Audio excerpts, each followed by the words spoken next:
नमस्कार मित्र हो, आज आपण आलेलो आहोत आपल्या शेतामध्ये. त्याचं खास असं कारण म्हणजे आपण बांबूची लागवड करणार आहोत. हे बांबूचे झाड आहे, रोपं आहेत. अशा पद्धतीचे जवळपास 100 रोपं आपण आज आपल्या शेतामध्ये एक नाला सरळीकरण झालेला आहे, दाखवतोच तुम्हाला. नाला सरळीकरणामध्ये जमिनीच्या दोन्ही बाजूला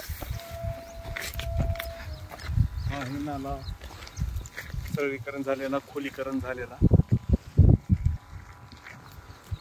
येथील माती जी आहे ती खालती जाऊ नये किंवा जमीन माती जी आहे ते धरून ठेवावी, यासाठी आपण जवळपास 100 झाडं पूर्ण शेताच्या बाजूनं त्या नाल्याच्या कडेनं लावणार आहोत.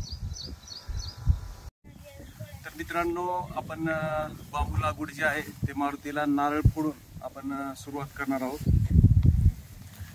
नारळ फोडणार आहेत कृष्णा.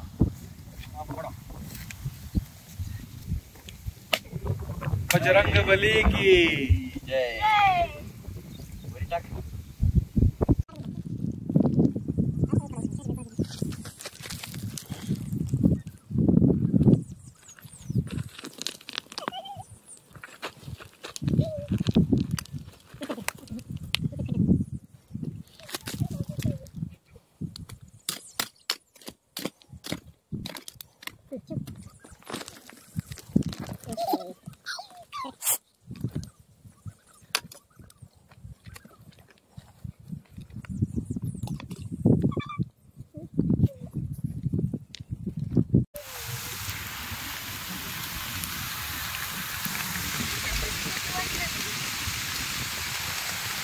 Good job!